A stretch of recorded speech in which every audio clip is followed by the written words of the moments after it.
where I've never been before, a place I've never seen before.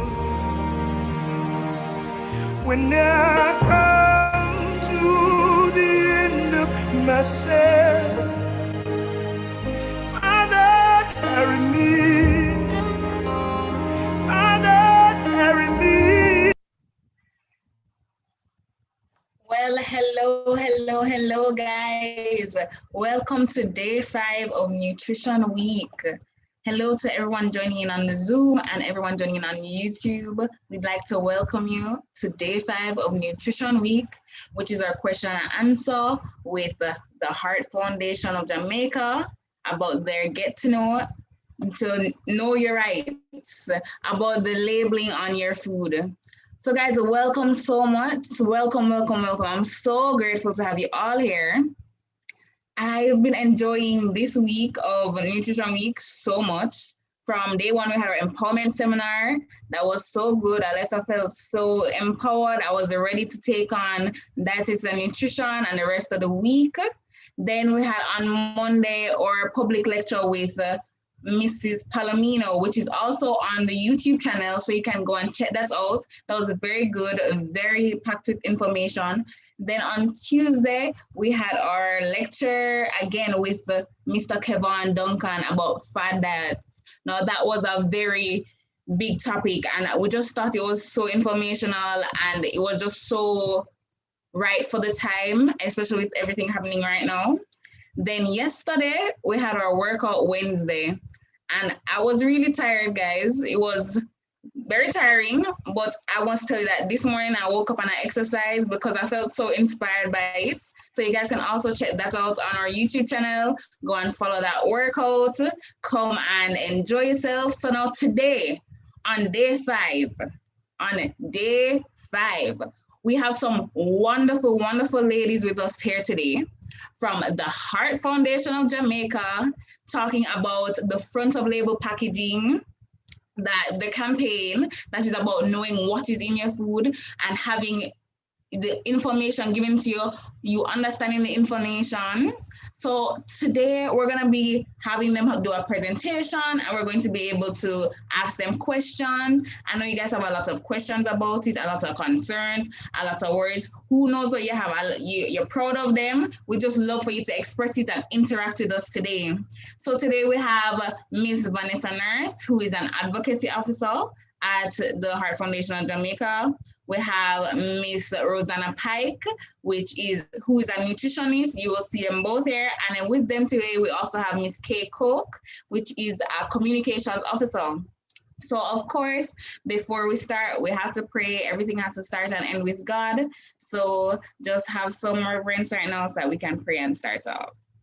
So, dear Heavenly Father, as we come to you right now, Lord, we thank you for this day. We thank you that you have blessed us, you have kept us, you have caused your face to shine upon us. Lord, we thank you that you have brought us to yet another wonderful day in Nutrition Week. Lord, I ask that you just open our hearts, our minds to what you have to say to us today, that we'll take this in and we'll apply it and we'll be able to tell more people about it. Lord, I also ask and we pray for our presenters, that they'll do well, oh God, and that they'll be able to deliver this how you want, Lord. We just pray that you bless us and you keep us and you just cause your face to shine upon us. And on this meeting, in Jesus' name I pray, amen. So I want you guys to go in the chat and tell me about how Nutrition Week has been going for you, what's been your favorite time, how you love it, and of course you'll come back to listen to all of that.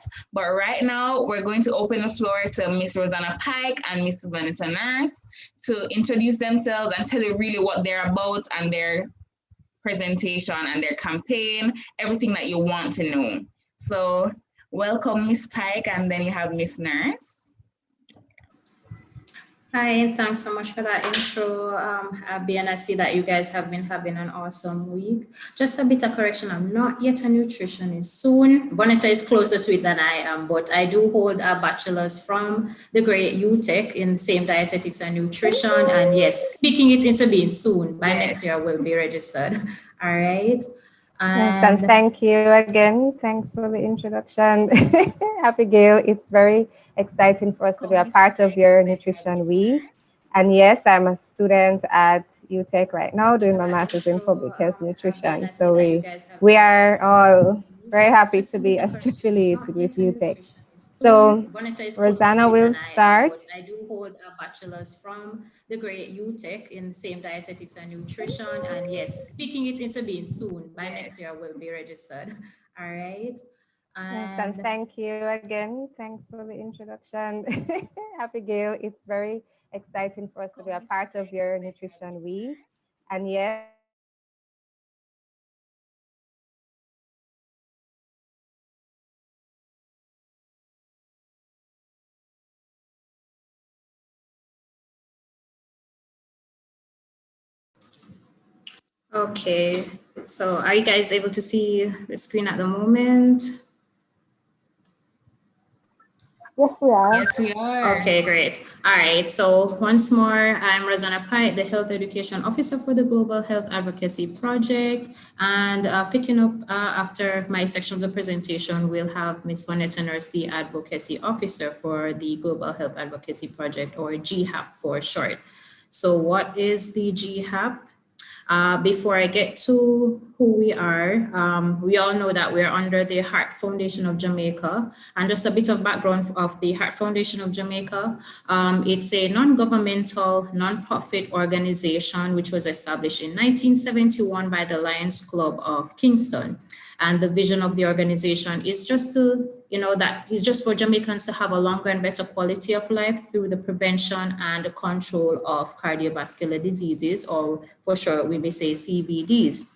And the mission in executing that vision is just to promote a healthy lifestyle leading to the prevention of CVDs and promote heart health through screening services or advanced cardiac services, health education and training, and health promotion and advocacy, which is the umbrella we would fall under.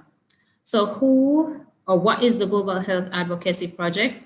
So our main aim is just to support a healthy Jamaican population by reducing obesity through public and policymaker awareness around healthy eating and advocating for policy change. So in a sense, we're a policy project, right? We're part of the Bloomberg Philanthropies food policy program.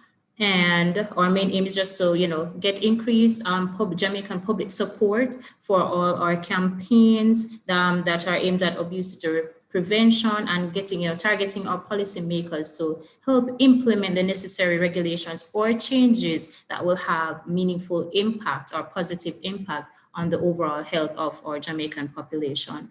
The project started in 2017. And what's the problem that we identified? Based on statistics or from research, we know that 1 in 2 Jamaicans, that's just about 54%, aged 15 years and older, are overweight or obese. And this is through unhealthy eating practices. The increasing rates of obesity and as it relates to the increasing rates of obesity and non-communicable diseases, 1 in 3 Jamaicans aged 15 years and older has hypertension, and 1 in 8 has diabetes.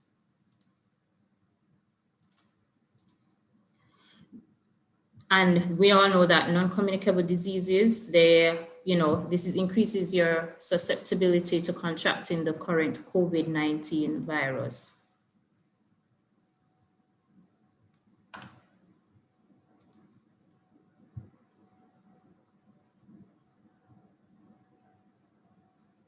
All right, so the main objectives of the GHAP is to increase public support for obesity and NCD prevention policies through our advocacy campaigns on the health impact of unhealthy foods and beverages, and to build support of policymakers, as I said before, and key stakeholders to implement policy reforms to support health, including policy implementation. Our next objective is to maintain and strengthen our coalition partnerships to support advocacy for key policy priorities. Because we're just a small group, and without not just the public support, but with support of other, influential organizations or bodies, whether health related or not, then the work will not be done, or we cannot get our policymakers to implement those necessary changes or policies that we would like to see. And finally, to counter industry interference and influence in healthy nutrition policy making. We'll kind of speak to this a bit more, but in essence, it's just that, I mean, in everything you do here, it's expected that you get some amount of pushback or resistance, right? But, you know, as I said before, with that coalition or the strong support from key stakeholders or policymakers and the Jamaican public itself, then we're able to actually move forward with our initiatives. So first off, our policy priorities are evidence-based. So everything we do, we have the research and the evidence coming out of studies to back our initiatives. So the four main policy priorities right now are front of package nutrition labeling, the support for healthy food in schools, a sugar sweetened beverage tax, and the restriction of marketing of unhealthy foods and beverages to children. And these are all aligned to national, regional, and international plans and policies, right? And they kind of take into or incorporate the Ministry of Health and Wellness, the Healthy Caribbean Coalition, CARFA, the Pan American Health Organization and World Health Organization, the Food and Agriculture Organization, UNICEF, World Cancer Research Fund, and the American Heart Association. So where are we now as it relates to those four policy priorities? As it regards the front of package labeling, nutrition labeling, as we know, it's not mandatory. So in Jamaica right now, I mean, you can go in your local retail outlets, a supermarkets, a shop, or even just a little vendor on the roadside. Any product you pick up, nutrition labeling is not mandatory. So somebody can be selling you anything, and there's no legislation that say, hey, you need to put a nutrition label on the front or the back or wherever on this package, and you might be consuming anything. You don't know what they're actually manufacturing and marketing to you, and you're buying it, you're not aware of what really you're consuming. So there's no front of package labeling in the region. However, we have strong evidence from Chile and other countries such as Mexico, Brazil, even in the UK, US, and Canada for implementation of front of package labeling. But we mainly use the Chilean model, which Vanessa will speak to a bit later for this front of package labeling standard. The Caribbean and Jamaica, through the Bureau of Standards, is currently involved in revision of labeling standards to include front of package labeling and to implement mandatory nutrition labeling. As it pertains to support for healthy food in schools, we've had some leverage in getting restriction of sugar sweetened beverages in schools. So right now, like prior to COVID, we were able, if you have siblings or relatives or other friends who are probably still in school age children, you'll notice that there are some restrictions where the school say, hey, vendors are not allowed to, or certain products are just not allowed to be sold in schools. We've also worked on the school nutrition policy, which we are hoping will be signed off soon by the cabinet. As for the sugary drinks tax, there is no legislation in Jamaica for this. However, we have strong evidence from Chile and Mexico that supports the implementation and that this will have a meaningful impact on, the rates or incidence of non-communicable diseases in Jamaica. For the restriction of marketing of unhealthy foods and beverages to children, again, no legislation in Jamaica currently, but we do have strong evidence from research from Chile and other countries, such as even Poland, Canada, Mexico, other countries, that shows that, hey, this, putting restrictive measures or regulations to restrict certain marketing tactics within the supermarkets, or even an ad. Sometimes you realize they strategically place certain ads during the cartoon section or the kids section of TV programs to what they call pester power, so that a child watching that program will see it, and then hey, they go to mommy and daddy say, I see this and I want it. Or in the supermarket, they put like a free toy beside a product, like a box of cereal or something to get a child, catch the child's eyes, and then hey, pester power begins, go to mommy, daddy, or whoever they're there with to buy it for them because they want that free toy. So who do we work with? We work strongly with the Ministry of Health and Wellness, including their Jamaica Moves campaign. As it relates to our advocacy, we have 18 formal non-governmental organization partners. They range from medical organizations to consumer, civil society, and others such as Medical Association of Jamaica, the Pediatric Association of Jamaica, National Consumers League, Nurses Association of Jamaica, and more. We have outreach partners as well. These include youth, parenting, faith-based organizations, schools, and governments, such as the Jamaica Library Service, certain churches. We do have those. For research, the Caribbean Institute of Health Research, they are, our main partners in getting, research and statistics to publish, anything that we need. And the National Food Industry Task Force, which falls under the Ministry of Health. All right, so this is just a list, not sure if you're able to see it fully, of some of our partners that we work with. So the Healthy Caribbean Coalition, Jamaica Dental Association, Jamaica Cancer Society, and the list goes on. So what we do, just to give you a bit of background from 2020 up to present date. So public education, we have developed and revamped over 30 health communication materials, some of which most of you are already familiar with. So these are fact sheets on front of package labeling, facts, hypertension, brochures on, such as the healthy swaps, which you might be familiar with, which teaches you how to swap out foods containing unhealthy fats for healthier fats, or high sodium foods for lower salt or lower sodium alternatives, and the same for sugars, documents, and school posters.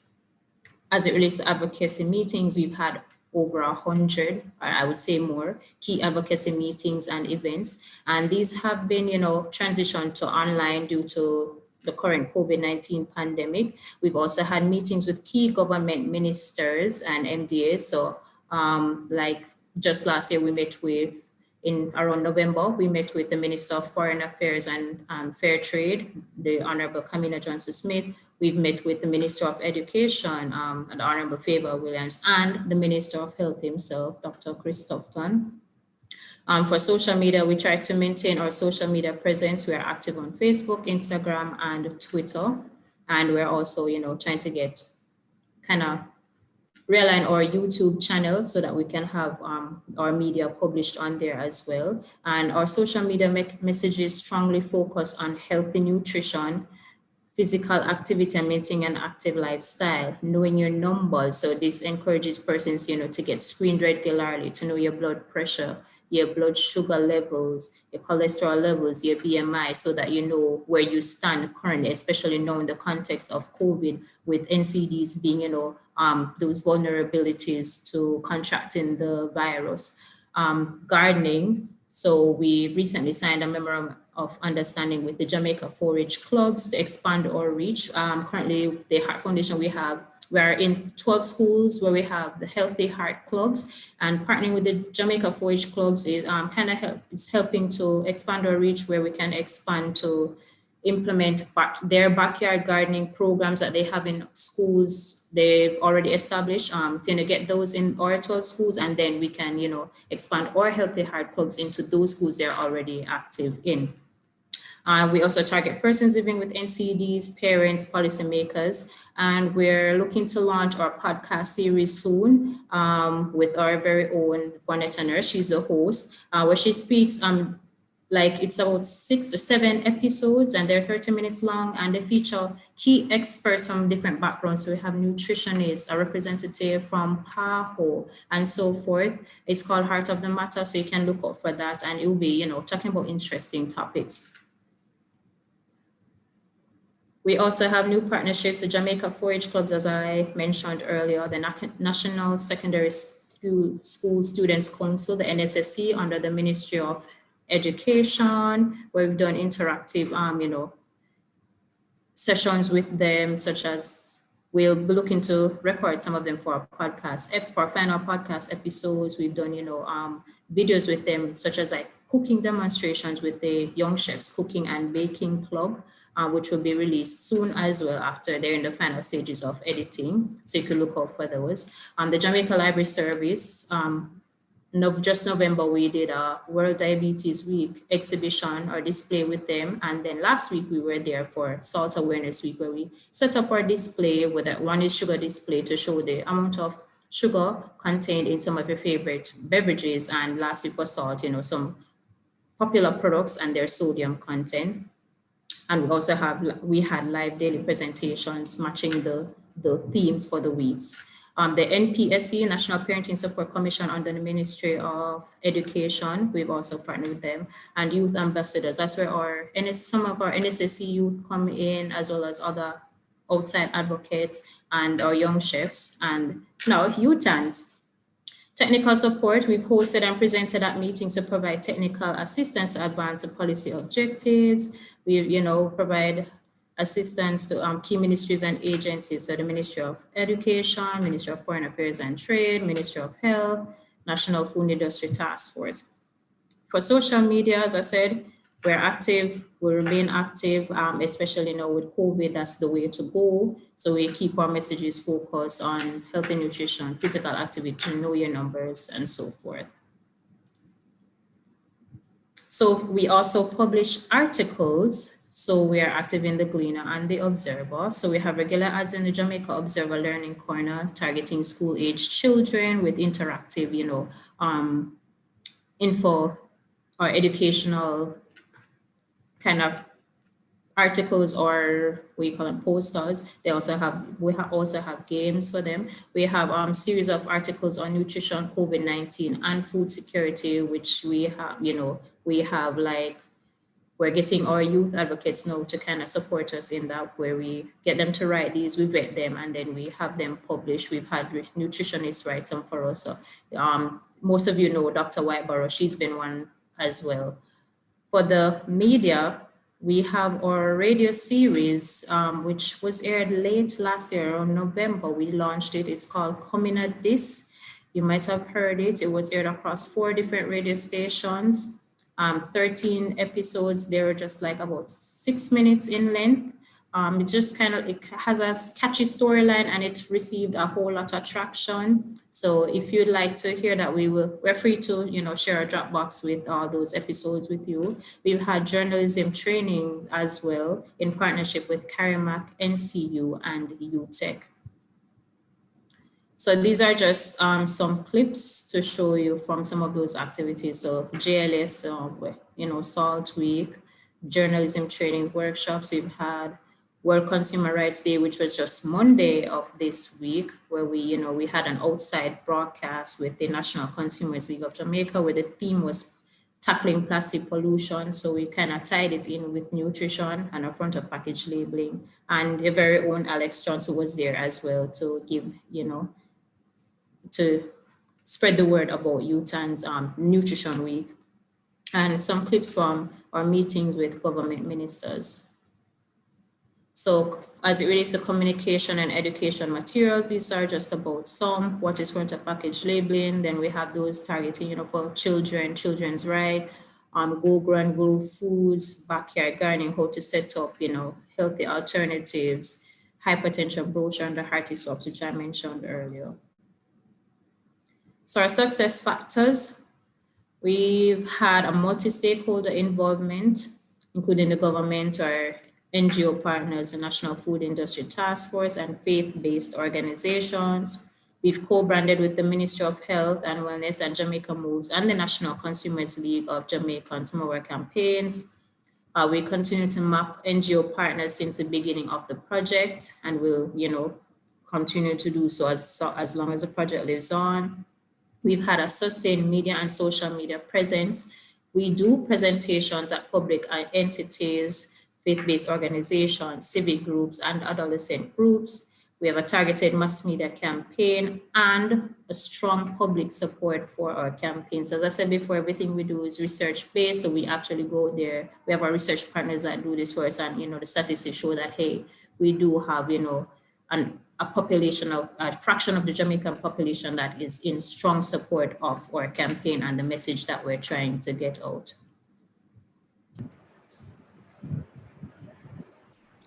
So challenges that there's still a lack of knowledge of healthy eating practices amongst the Jamaican population. So that's why we're trying to kind of boost like our social media messages to get people to be aware when we're out there, when we're doing our outreach programs to, um, maintain our strong presence to demonstrate to people how to read a food label and certain other, lifestyle practices that can be, amended to gain a better nutritional status or health status overall. There are also socioeconomic issues affecting access to healthy foods. So, based on their background, and then now with COVID, many people have lost their jobs, and they basically resort to buying what is convenient, most convenient to them, and more affordable. And of course, the convenience foods. So something like a tin of mackerel will probably easier for them to buy and just quickly cut up some onion or something, and cook that up with some rice, but at the same time, you have to know about the portion control or what is in that tin, what's the amount of sodium, amount of sugars, that is added into it. We've had aggressive food industry pushback regarding our sugar drinks tax and front of package labeling. Yet we will persevere and still move on. We have a strong public support and we have the research to support this. But Ms. Bonnet Nurse will probably touch on that a bit more later on. Conflicts of interest. And we've seen increase in corporate social responsibility, especially in this era of COVID. So some of you might see it plastered all over the news or social media almost every day since COVID. We had our first COVID case where companies actually pooling in to say, hey, they're contributing some amount of their products or even funds to, challenged persons of lower socioeconomic backgrounds, schools as well, or even, other organizations, infirmaries. And yes, while we understand that, yes, people do need the help, they do need the money, or they do need the nutritional support or the foods per se, but we still have to be mindful of what is being given or what we're donating to them. So that's a bit of challenge, and we're hoping that to see some changes later on. And this slide will basically speaks to the increase in corporate social responsibility since COVID-19, which I kind of mentioned a bit earlier. So we've had over 100 instances to date, and as I said, all over the media and social media. So you find a popular drink company donating several of their high sugar drinks to the infirmary, and an infirmary houses elderly persons with vulnerable conditions, and you giving them drinks that are high in added sugars, what's going to happen? It's basically worsening the situation, right? Similar activities are seen across the region, so it's not just Jamaica. While it's needed and necessary, we know that care must be taken to ensure that what is provided does not exacerbate the obesity and NCD challenges we already have and cause longer-term health issues. So, for example, they're underwritten in big and bold, packed students to receive meals from a chain of restaurants, and this was in March 2020, published in the Observer. And as I said before, why we not say yes, they're on path and they need a little help, still you have to be mindful what is being donated to them. There are protocols, but it's expected that might get some pushback from these big corporations. So I'll hand over to Ms. Vanessa Nurse now. Okay, thanks, Rosanna. So Rosanna was speaking about the industry interference. So you would have seen some of the concerns, for example, from the Jamaica Manufacturers Association as it relates to front of package labeling, because the standard is advanced, advanced into a final stage in the Caribbean region now. But there are concerns of the industry, and recent articles in the newspaper would have had several arguments against the current model that the standard is proposing. So there are many different front of package label models.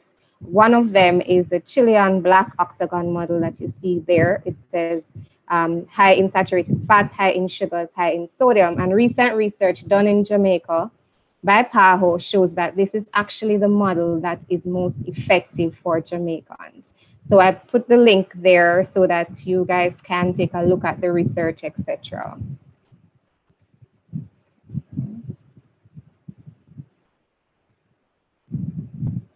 So I'll just go quickly into our mass media campaigns, which is probably the most visible part of our campaign. I mean, we have our hand in a lot of different pots, but this one is what you see on the radio, on the TV, what you hear in, on the radio, what you may see on bus stops or bus wraps. So we've had 5 phases of our campaign since 2017. The first one on the left you might be familiar with. Are you drinking yourself sick? We really try to focus on middle-aged persons, the female middle-aged persons, looking at how many teaspoons you can end up drinking if you have a sugary drink with each meal. And we focused on sugary drinks because studies have shown that drinking just one sugary drink a day increases your risk of being overweight or obese, which increases your risk for NCDs. So while it was like a low-hanging fruit, there are other different causes. Obesity is very complex, but this is where we started. We went on to second phase because we got some feedback as it relates to including children. You know, the children, I mean, the easiest thing for a child to buy is a bag juice, right? It's available, it's there, and it's cheap, but it's just sugar and water, flavor and color. So we focused a little on your children could be drinking themselves sick in phase 2 and 3. And then phase 4, we were calling for sugary drinks tax. The tax, you know, anytime people hear the word tax, it's like burdensome to the taxpayer. But this is really a health tax. So it's, you know, like we have those taxes on alcohol and cigarettes, which some of which goes towards the National Health Fund. We wanted a health tax, which would be earmarked for food policy programs, obesity prevention programs, school feeding programs, for example. So our campaign tagline was support our children's health and support a sugary drink tax. The evidence behind our campaign, I mean, some of this, you guys as potential nutritionists and students already know that NCDs are the leading cause of death in Jamaica. Heart disease causes 30% and diabetes 12% of deaths. And all of this, you know, these diet-related diseases have come about because of our nutrition transition. We're having less natural foods, we're cooking less at home because the prepackaged foods are so convenient and they're so available. You know, with globalization, we can bring in anything we want. We import all of these foods high in added fat, added salt, added sugar, refined carbohydrates, all of which can lead to cardiovascular diseases, NCDs, some types of cancer, and even death. So each time we have a campaign, again, the importance of a campaign being one, evaluated, and two, evidence-based comes out very strongly here, because before we started our first campaign, we did a baseline study to determine what people knew about sugary drinks, how they felt about policies, etc., so that we can gauge how each campaign was working and how people were recalling, what people were feeling as a result of the campaign. So after each campaign, we would do a post-campaign evaluation. And the last one we did showed strong support for policies.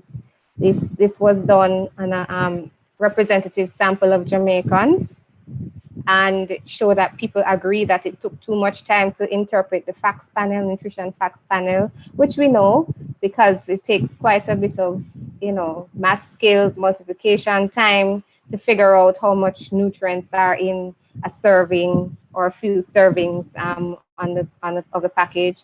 92% of people support front of package labels, and 82% really support a clear warning that tells you if foods are high in salt, fat, and sugar. 87% think that the government needs to do something about access to healthy foods and drinks in school. So that's the school nutrition policy. So based on that campaign evaluation, we launched the front of package labeling campaign. So in phase 1, we tried to get people aware, you know, these foods are harm to your health, and you need to start paying attention to what is in the prepackaged foods that you are consuming. So look at your foods, you know, you need to know what's in your food, you have a right to know. And in phase 2 now, which we launched on March 4th, we're amplifying the message, and we're specifically calling and saying that we need front of package labeling, and it's everybody's responsibility to protect the health of Jamaicans. So it is the government, it is individual, it is the manufacturer, it's everybody's responsibility. So this was phase 1 of our campaign. Do we know what we're eating? We need full information on the front of our food labels. We have a right to know what's in our food. Give us the facts. And those were our, you know, we ran our ads on every type of media possible.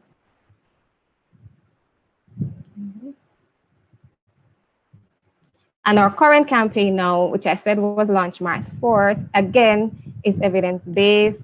We have a right to know what's in our food. Foods high in salt, fat, and sugar increases the risk of NCDs and give us warning labels on the front of our food packages. So it's demanding now that we have that kind of labeling. And just to segue to the importance of front of package labeling, it is a rights-based issue. And front of package labeling protects our right to be healthy, our right to information, our right to safe, nutritious food. And this has been, you know, spoken about at the highest levels of the United Nations, that, you know, front of package labels really supports these rights, elevates consumer awareness, enhances consumers' knowledge, of course, gives us an opportunity to make informed choices, promotes healthier food decisions, and even encourages product reformulation. So manufacturers, you know, will give us an opportunity to have products that are now lower in salt, lower in fat, lower in sugar, so that we can make certain choices in relation to our health, and we know what we're making. So prevention is better than cure, and healthier choices, of course, reduce the risk of obesity and NCDs. So I'm sure you've seen our campaign ad since it's been running all week, but we can't miss the opportunity to play it again. So we'll just do that. I'm here.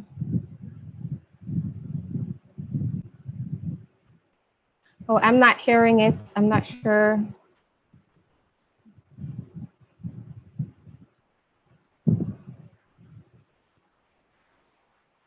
I'm sorry, you guys, you're not hearing it? I'm not hearing it. I'm not sure if anybody else is.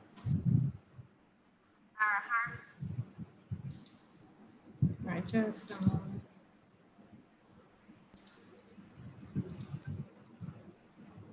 Yeah, enable share sound, but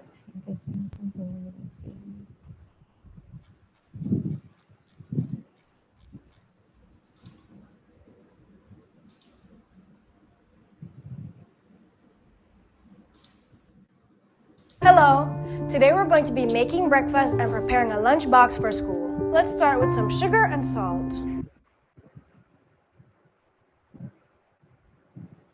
And wash it down with a nice big glass of more sugar. And now for the lunchbox. Let's put in saturated fat, more salt, and sugar. Foods high in salt, fats, and sugar increase the risk of hypertension, obesity, heart disease, and type 2 diabetes.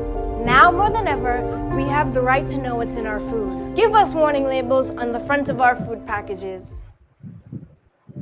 And that's right, now more than ever, in the current situation that we're in with COVID-19. Today So to really sum up, it's important for us to, you guys would know about the importance of multi-stakeholder involvement in any kind of campaign, any kind of initiative, any kind of nutrition or health initiative. So we always want persons to chime in and support our campaign.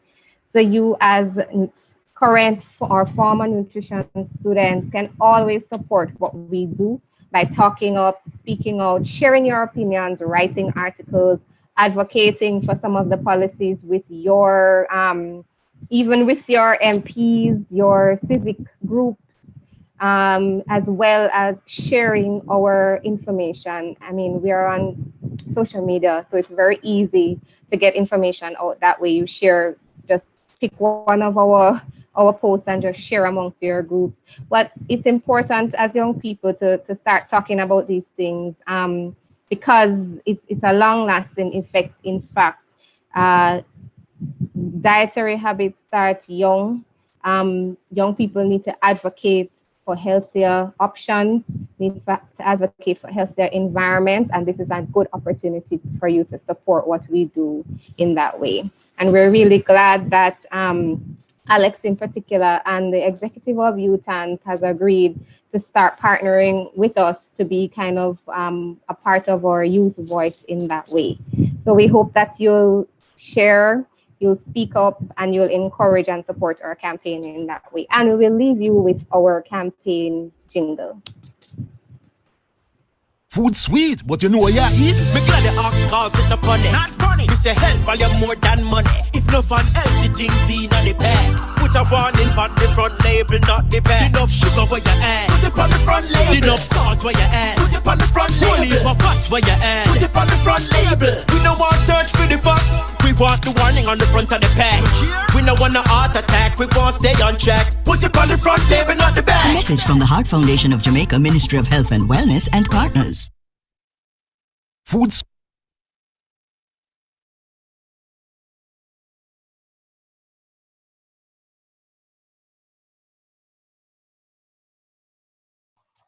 Wow, wow, wow. Thank you guys so much for that presentation. I know people have been putting in the chat of how they have been enjoying the Nutrition Week. And of course, if you have been enjoying the Nutrition Week, you have been seeing these ads. I think at this point, I can recite all of the ads. I love them so much. I'm just like, every minute, just in the middle of the night, I'm just like, now more than ever, you have the right to know what's in your food. Put front to package labeling. Like at this point, I'm just like, wow. And I'm so glad that you told us more about your organization too, because I love the 4 policies that you started with, your priority policies. I'm so glad that you guys have introduced these and that you guys have expressed that you're not even finished your degree yet, but you've already started to make a difference in such a way that it's so inspiring to us all. Like, it's just so great to see some other women in nutrition that really care about us and care about the people in Jamaica. I mean, it's sad and happy I'm sad to see the people that are pushing back at it saying, we don't want this, because basically it's like they're valuing their money over the lives of our citizens. But I'm glad to see that you guys really love our citizens. And I love these ads. I love the campaigns, everything. I love that you guys are really putting in the research and the plans to make the dream of a better Jamaica a reality. So do you guys have any questions on all of those? I know I'm seeing questions in the chat already. People are excited to hear and see. People are loving the presentation. Guys, I really loved it too. I did not know you guys did so much stuff and had so much stuff already. Like, I remember seeing all these campaigns and be like, wow, that's nice. And I know that I'm proud on behalf of UTANS exec and our UTANS body to be partnering with you guys now so that we'll be able to help make a change. I'm so happy about it. Well, to kickstart the questions so that people can start to put their questions in the chat and have them come in, how do you really think that Jamaica got to this place? Like, seeing those statistics were very sad and frightening. Like, how did we get here to need so much of this? Like, what do you guys think or have to say about that?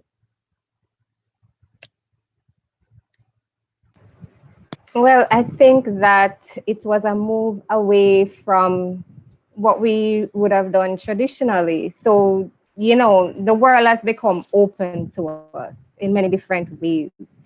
So what's available to us is so different and vast now. I mean, it was a while, but when I was growing up, like, you would not have a soda, 3 times a day. Your mommy would make some juice, make some, you'd have fruits and vegetables. You'd go outside and you'd run up and down climb a tree or something. But now with the tablets and the social media, with everything in its place and its time and in moderation, is good. But our diets have changed. We have less physical activity, especially for children.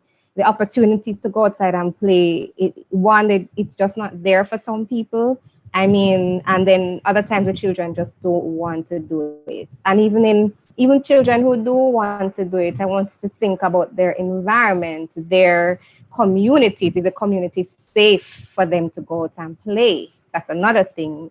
The security of it all. So it's a number of things: the convenience of prepackaged foods, the availability, Yeah. as well as our habits, how we are cooking, what we are buying, and then our physical activity habits as well have really got us to the point where we are in a dire situation, I think, where you're seeing children who are overweight, and you have children or young people now who are having diseases that you would find in older people, say people with type 2 diabetes. You're finding, and I was just speaking to a group of persons who they're seeing type 2 diabetes in adolescents, and hypertension in adolescents. So it is a combination of those things. I don't know if Rosanna wants to add anything as well.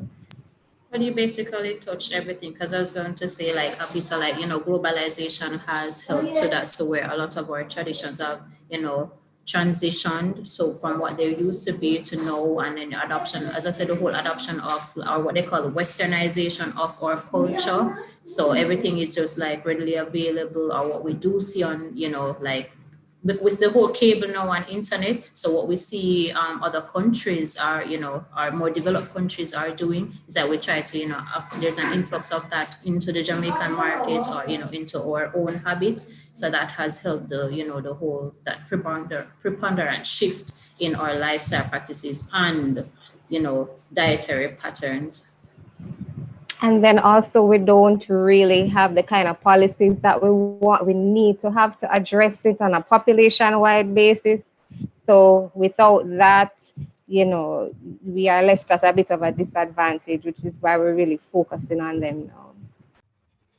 Wow. Thank you. I really do think that you guys do need support from not only just the Ministry of Health, but from the other ministries. As you touched on, is it safe for them to go outside and play? Like the different ministries, that's so important to see how every part of us just come together. We are one body, so we all need to support each other. And of course, support you guys in these campaigns to make these dreams a reality. So I see Danielle Stevens in the chat asking, does the Heart Foundation have the authority to remove a particular unhealthy food item from the market?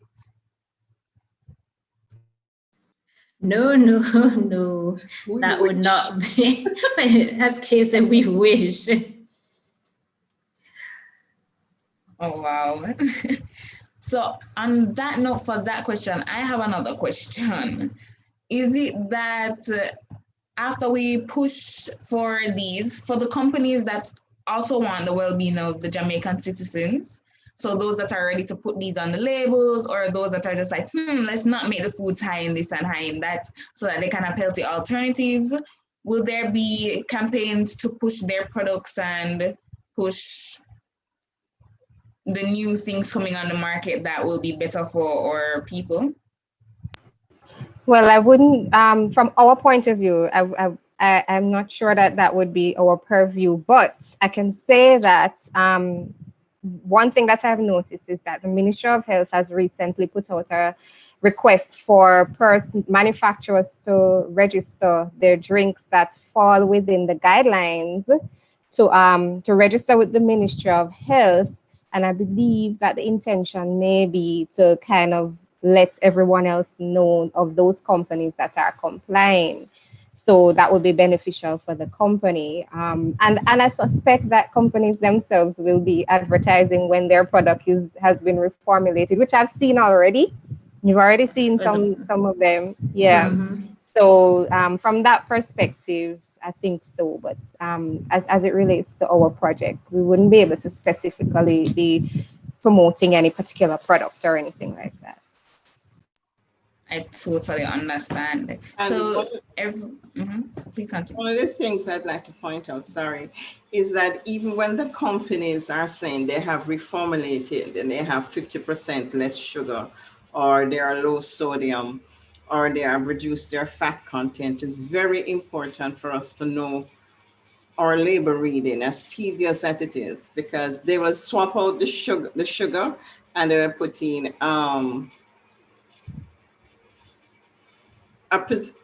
they will put something else in, and the salt, you know, and also the fats, because we're looking at bread the other day, and we were astounded to look at these bread who are quote unquote healthy. They swapped out the sugar, right, Rosanna, and they upped the salt. Yeah. So basically, it's a case where, like, you know, as it's like in Jamaica, we tend to say, all right, anything we're good for is either like, oh, it's too fresh or too this. So it's like it basically minimizing the nutritional content of one would kind of, you know, alter the entire taste of the product, so they kind of capitalize on something else to enhance the flavor, you know, that the Jamaican palate is accustomed to. But at the same time, when you're doing that, it's still what you're enhancing it with still doesn't make much of a better impact. And the issue of artificial sweeteners as well, because sometimes the sugar is swapped out with artificial sweeteners, and the science is out on that. And artificial sweeteners are actually not recommended for children. So something that we have to look into, and you know, things like being able to test our food to see if, let's say they say that they have how much milligrams of sodium, we should be able to test the food to show if that it actually does. So that's another thing that has also been worked on in terms of having lab capacity to test the foods and all of that to verify. Wow, I see that Azaria said in the chat that some of the labels will say they have no trans fats, but yet so they have hydrogenated oil, which, since consumers don't know, is the same exact thing. That's basically just our manufacturers taking advantage of our consumers, and that's so horrible. So I'm glad that some of these campaigns are used to educate our consumers so that they have the right to know what's in their food. And because of course, when your consumers rise up, then the manufacturers have to follow. I see that in the chat, Kevin Duncan has a question. It says, what about artificial sweeteners? Did I say that right? Sorry. What about artificial sweeteners versus sugar alcohols or sweeteners such as stevia? Okay, right. So as I mentioned, the science is really out on those. If you look at the American Heart Association website, they will, you know, have studies that show the benefits and then studies that show the challenges. So really, they've only put out a statement in relation to children and artificial sweeteners, and they recommend that children don't be exposed to artificial sweeteners. This is also in the guideline written by the Ministry of Health, the one for the sweetened beverages in schools. They recommend that artificial sweeteners aren't used in beverages that for children. So stevia, which is, you know, more a natural sweetener, people actually say that it, you know, it's better than the artificial version. But again, we would have to go with what the science says, and studies are still being done there as well. And I just want to touch on the point, like where you mentioned sugar alcohols. There is still not sufficient evidence to support it. I mean, yes, they might say it contains fewer or lesser calories than, you know, sugar itself or the artificial sweeteners, and the taste is, it's less sweeter, but at the same time, persons will still have to be mindful of the amount you're consuming, because yes, it might be less sweeter, and so, but a person using it and it's still not giving them that sweetness or taste that they're accustomed to, and then they overdo it. And I mean, the calories, even though it's fewer calories, but then they keep adding more, then it's still going to build up to probably accumulate to the same amount of sugar that your actual product would contain, or they would normally use. I see that. That's very good. Janae is asking, isn't it better to use just regular sugar at this point?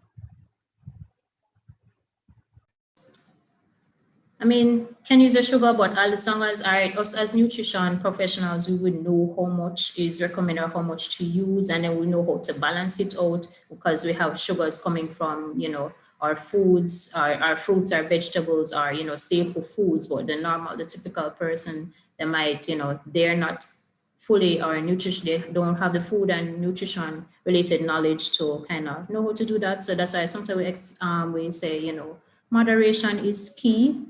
And if you do use a regular sugar, you just, sparely use it, because you're going to have it. Or, I mean, there are other ways, if like you can just, we're not going to tell you to, hey, totally cut out the sugar at once, but if you can gradually decrease until your taste buds have, acclimatized to not having sugar at all, that's good. Or if you do need some flavor, there are other ways. So like in our presentation, you might have seen a handout that we have alternative to sugar sweetened beverages. So, and infused water is fine. So you get your fruits, that's where you maximize on your fruits and vegetables. So your favorite fruits are some pineapple chunks, some melon chunks, some lemon slices or lime slices, some mint leaves. You just drop them in a jug of water, refrigerate it, or in your bottle, your water bottle, and take it wherever you go. And your taste buds will actually get accustomed to that, and it's doing a great deal of benefit for your body, rather than having those excessive amounts of sugars. I love that. And guys, remember the public lecture on Tuesday about fat diets, those infused water that she's talking about is not going to make you just lose weight magically. So you guys can make sure you go back and remember that. I see Shara in the chat was asking about honey instead for the sugar alternative. Well, honey is a lot sweeter than sugar, so you probably tend to use a little bit less when you're sweetening, but I think it is the same concept.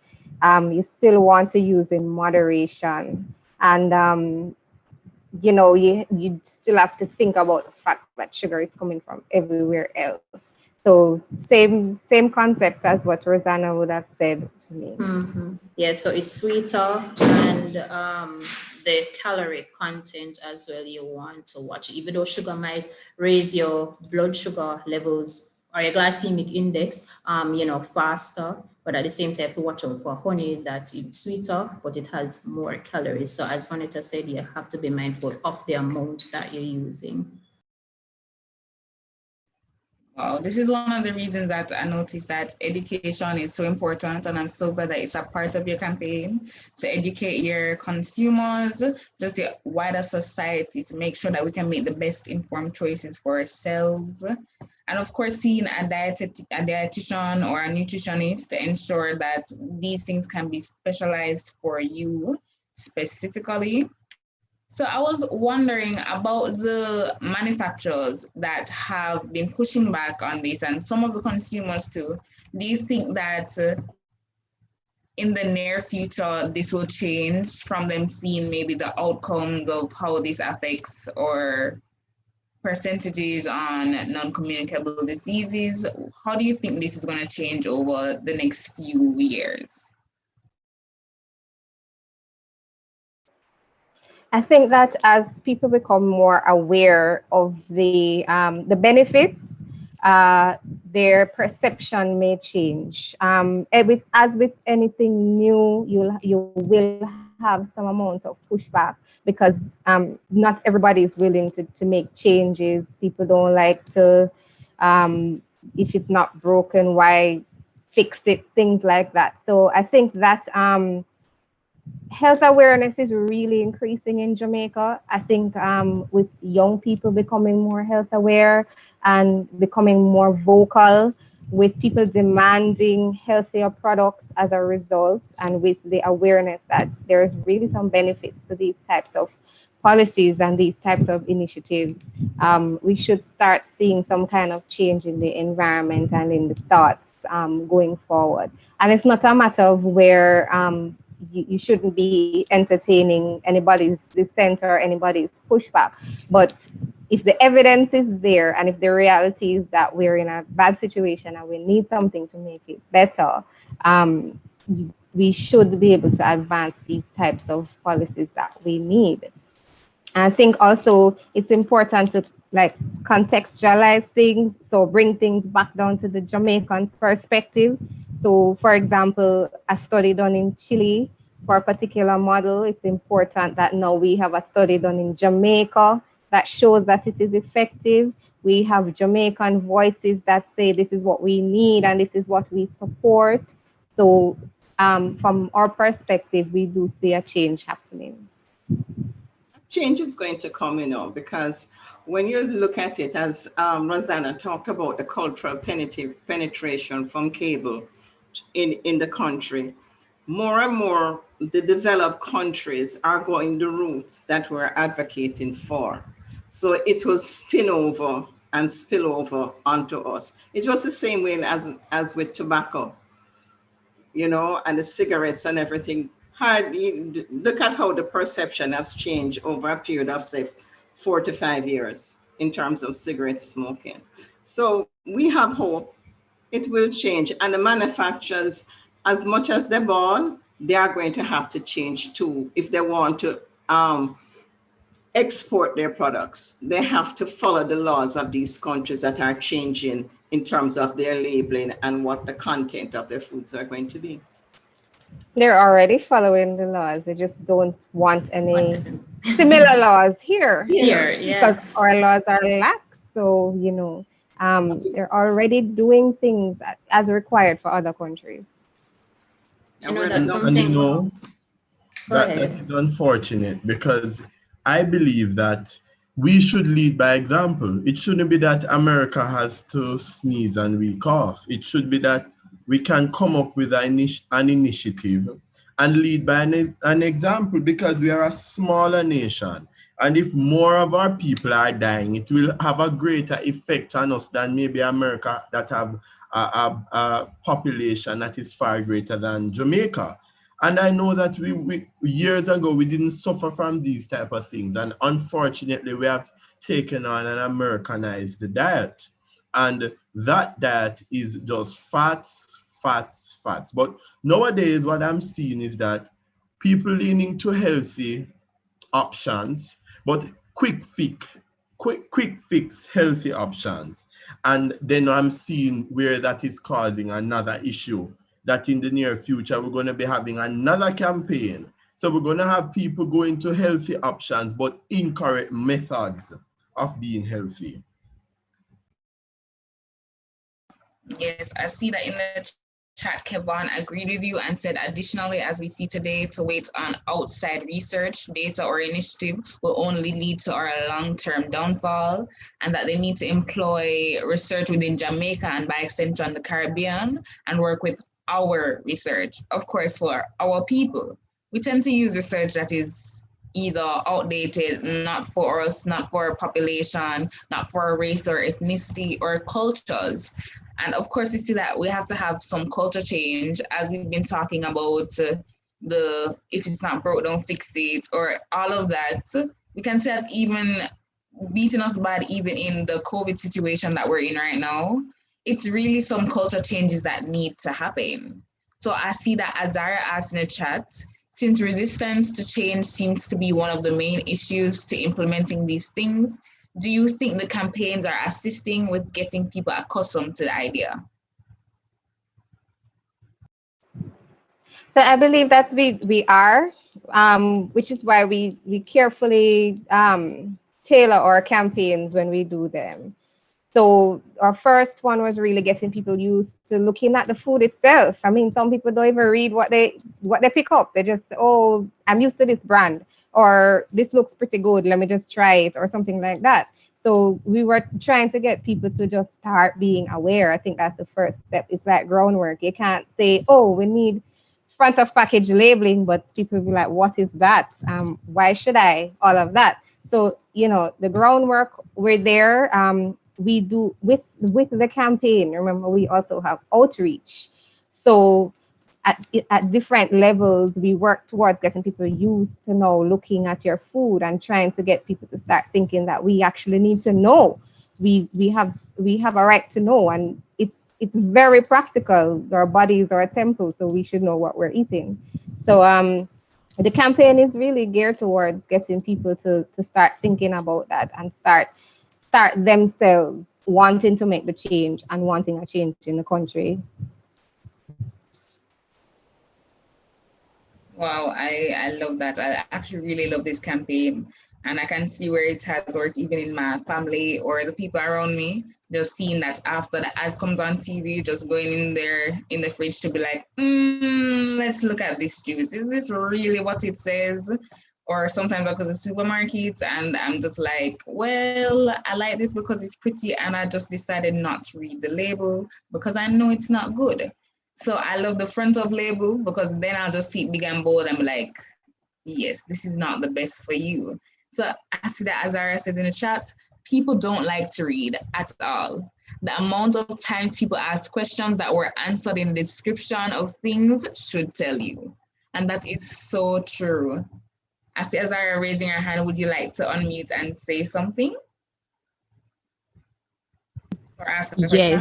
Yes. So talking about the front of the thing, Abigail, when you're talking about, oh, this is pretty, let me buy this and not look at the label. Even besides that, when people look at the label, they don't know how to read the label. Like we were having a discussion the other day about how, look at how late we found out that the calories on the label is not the calorie of the whole thing, but the calorie of a serving of the thing. So you're going to be like, oh, this thing is 100 calories and the thing has 5 servings. No, when you eat the whole bag, that's 500 calories though. And then sometimes people don't even know, like cran water, like the regular bottle of cran water, that bottle is actually, I think, 2 servings or 2.5 servings. And we've been drinking the whole bottle one time all this time and we had no idea. It's just, And fun fact, that cran water, if you go to the clinics, when you get to your externship and if you're given the community aspect, you'll see when the patients come in to see the doctors or the nutrition clinics in the local health centers, when their blood sugar is low, we think the doctor give them to raise it. The flavored water, just to show you. Imagine that. And we're over here, even when we're doing the sugar tax and cutting out some of the sugars in schools, that one of the things that they put in a lot of schools was cran water. And I was just like, okay, we just see the water and we just say, yeah, man, this is how it's going to work. So that's true. We need to read, and as if you say in front of it, it's so simple, easy, and clear to have it on the front of the package. Like, why wouldn't you want that? And also educating them to, even after seeing that on the front of the package, just let's see why, and turning around to the back to be able to read. Exactly, to having simpler ways to read the label, or having education on how to read the label. That's just so interesting. Can you guys please repeat the other initiative that you're putting out in kind of partnership with this one? I think it's a part of the 4 priority ones. Can you repeat those, please? So you're talking the front of package labeling, restriction of marketing of unhealthy food and beverages to children, the sugary sweetened beverage tax, and which other one again? Which one I missed out? Repeat what you said. Front of package labeling. Package labeling. Sugar drink tax. The school's nutrition policy. School nutrition policy, yes. I'm seeing that in the chat, people are loving this, saying that it's a great info with excellent initiative, and that what we said was so true, that it's so great, and it's so simple and easy, and they hope that it can really come to life. And I love the other initiatives too, to see how we can really do these things. And it doesn't have to be such a big thing where it's gradual so that our people aren't shocked by it, because I think we're kind of shocked by everything. So just like you comparing it to the cigarettes, I think that was Miss Cook comparing it to the cigarettes. Like 30 years ago, people's doctors were saying, oh, just smoke a cigarette, do this, do that. And then we're here with our food. Is it that we're gonna have to do this with every single part of our lives in everything that we consume? But it's so great to see that we're recognizing now and we're putting these things in place. And I just really wish and hope that people would be more open to it and be able to learn more. I see Azaria has her hand up again. I know she has something great to say. Azaria? Yes, Abigail, from you says cigarettes. That just reminds me about how it is under law. Like you have to put that cigarette smoking can kill you, cigarette smoking can give you lung cancer, but it also shows how serious addiction is. I was in the store one day and the man said, oh, give me like a 2-pack of cigarette there. And you see the big fat white thing, cigarette can kill, and the man bought it same way and smoked on the way out. They don't care. Like addiction is a serious thing, and you can't just get addicted to cigarettes. Sometimes they're addicted to the sugar. Oh, this is so sweet. I can't stop eat it. If I don't eat it, I not live. I not eat a boring food or rabbit food or something. So sometimes, even if they do have all the facts, they just don't care. They just don't. And actually, when we were doing the cigarette labeling, it was kind of estimated that it would take about 30 years to actually get the real change, because people are addicted. And really, it is, some of it is about stopping young people from ever starting smoking. And some was to stop the actual smokers from smoking. So because it is so addictive, it would take, even with the labels and with the policies and stuff, it would take a long time. And again, that is exactly what might happen with these policies in relation to food, because your habits again form young. And some people will be very resistant to this, but some people will change and you will have an effect with some. So that's why it's like a number of, that's why you can't really focus on only one policy. That's why, the 4 that we have, it's going to take a lot of different things to actually get this type of change and, a healthier Jamaican population and healthier diet. So it takes like a multi-pronged approach, really. Wow, so it's just like we were saying before about the quick fixes that never work, even though we hope they would, but they don't. I see that Devinel is saying that it's so true that most times they say they're just going to die anyway. And Azara is saying that prevention is better than cure. I know that Alex really has something to add. And just wow. So Alex, you can add what you had to say. So unfortunately, the COVID virus stopped some of our activities for this Nutrition Week physically. But one of our main ideas was to have a Read the Food Label campaign in the clinics, which would have been today. But I believe that education of the people, especially, and the reason why we would aim to the clinics, because these persons already have chronic illnesses. So getting them to understand what their food labels are about. When they go home now with their children or their grandchildren, etc., they're going to say, say today I went to the clinic and some people came to me and was telling me about this. And if they are a concerned person, they would not want their family members to be in the situation that they are in, because they know how much chronic illnesses have affected their lifestyle.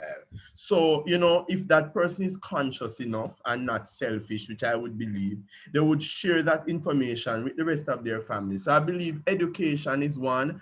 And just on the cigarette box, there is an ugly picture of a lung there. You can see that the lung rotting. And, I think we need to give people the raw facts of what sugar and salt and high fat is doing to the body. So some of these postmortems, when it is done and they're taking out some chiffon looking thing out the arteries and all sorts of things, which is the adipose tissues and all sorts of something, the fat causing blockaging the arteries and so forth. I think if some of those graphic pictures are shared with the public, persons will be scared, because I believe that people need to be scared now, because obviously us informing them nicely is not working.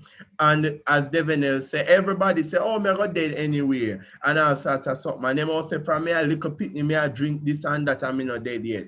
So, you know, I am, it is sad though, and we have been seeing it a lot, even us being in the clinics, etc. We're seeing people coming with 1 foot, 1 finger, and all sorts of things, because the diabetes gets so bad, they're losing their appendages and they don't care. You know, it's like them just move on and make everything happen. So as Azaria say, prevention better than cure. So we have to get the information out to them and try to get them educated about the issue. Definitely, Alex, because even with what you were saying, I think we also need to broaden our scope of, with what Azaria was saying too, of what addiction is. Because I think we just limit it to these things that, okay, drugs, cigarettes, like that's it. But people can be addicted to sugar and addicted to certain foods, addicted to certain feelings that they get from eating these foods. And that's horrible. Like that also ties into mental health, as I said before, which it just, it's a whole that we need to be working on. And I think that these campaigns really do. And even with what Devin was saying about them saying that they're gonna die anyway, tying into what Alex was saying, that is so true. Like, why is it that that is our mindset for all of those things? Like, what about, okay, I'm gonna die one day, but let's optimize the life that I have right now. Let's make the change now to have a better life. And I'm so glad that with this campaign, you guys are showing people making the change now, especially children making a change now, mothers, families, so that they can have a better life.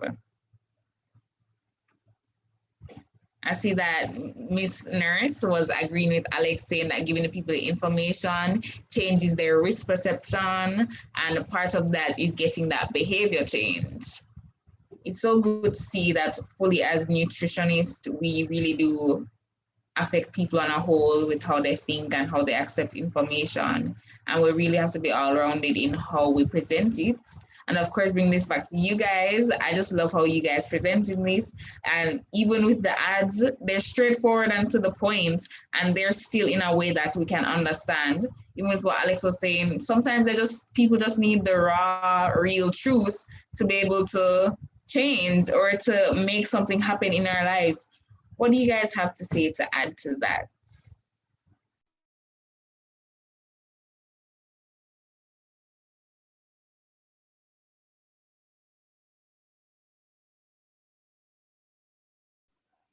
Or if there are any more questions in the chat or on YouTube, or I see that people are really agreeing, saying how true it is, and they're loving the interaction. I'm loving this discussion. Wow. What do you guys have to say to people who really do want to make this change and do want to support these initiatives, but find it extremely hard right now? First, from my point of view, I would say, I mean, everything does take time. Sometimes we know it's really hard at times to make necessary changes, better your life or your health on a whole.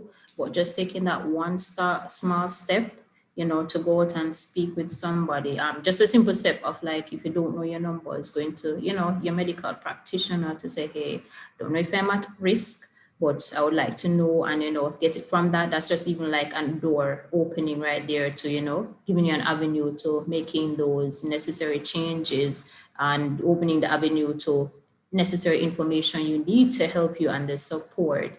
And as I said, like with our campaign and the messages and everything, I mean, it's just one step at a time. And as I said, it needs a joint effort. So we alone can do, we're just a small group, and we have other organizations supporting us, but we do need the public, because I mean, what we're doing is not for ourselves, but it's for the the entire population itself, right? And we try to tackle it from every areas, especially the grassroots, which is from the children, because if we can curb certain habits from that tender age, then it will have a greater impact that by the time they grow up, the likelihood of certain NCDs or other negative effects that we're experiencing right now would be on a a low threshold by they grow up, and then those habits that they've instilled in or in themselves, or those principles, they can actually pass that on. And then the likelihood is that the generations to come, or the populations to come in Jamaica,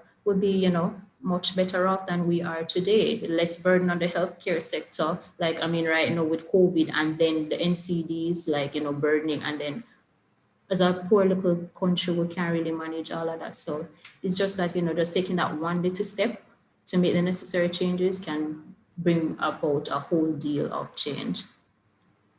Abigail, this is Ken, I just wanted us to put something to you. You have an organization, you have a meeting, and you have a break. What do you serve at the break? Most times people serve sandwiches and sweet juices, or muffins and cupcakes and begins with you. That's so true. Because what we do now, as a rule, when we go out and we provide refreshments, we do flavored water, infused water, and we will serve a sweet, but it's one sweet, and the rest is a fruit plate. So it begins with the organization. Look at what you are serving in your breaks and start the change there. That is so true. Thank you so much. It's always to point the finger at yourself before you point it at other people. Thank you guys so much. I see that Anisha has a question. So after Anisha's question, we'll go on to say your closing remarks and just what you really want us to leave with from you guys, and to repeat your socials. So Anisha, you can unmute and go ahead. Okay, it's not really a question though, but it's something that I would like to add as well. Okay. I think one of the other things, sometimes it's hard for persons to actually give up a certain liking for a certain food, or liking for a certain type of habit or thing that they're actually grown up on eating or so. So sometimes they would like to, sometimes the change could possibly start with like them seeing someone actually making a change. Because sometimes for me, I like chocolate, and it's really hard to even stop eating chocolate, because if I see it, I'm going to buy it. So sometimes they would have to see someone around them going to buy chocolate, and you can possibly ask, hey, you like chocolate? And you'd be like, no, chocolate has a lot of, dangerous things that can cause so many health benefits. So why eat chocolate today? So sometimes the change can start by their surroundings or those around them. And sometimes they can start by making a little swap. Yeah. I like chocolate, but dark chocolate is better. Try that once and see if you like it. And if you do, there's an option. And then, everything little steps, as Rosanna said. So you love soda. Okay, try one day not drinking soda. Try making your own infused water one day. And then eventually graduate to 2 days, or, a couple times a month. Eat vegetarian once a month or something like that, and gradually get into it. I mean, everything, even with exercising, it takes a lot of willpower for people to continuously exercise. But you start really small and you just build on yourself. Get some friends, as Anisha, is that her? As she said, get some people to do it with you. If you're looking at the cost of healthy foods or versus unhealthy food, start comparing. So open up yourself to going to the market. So a lot of people think that buying certain foods, certain fruits cost a lot of money, but does it really? Do you know? Have you been there and checked it out? And then try to think about other things. What about starting a backyard garden?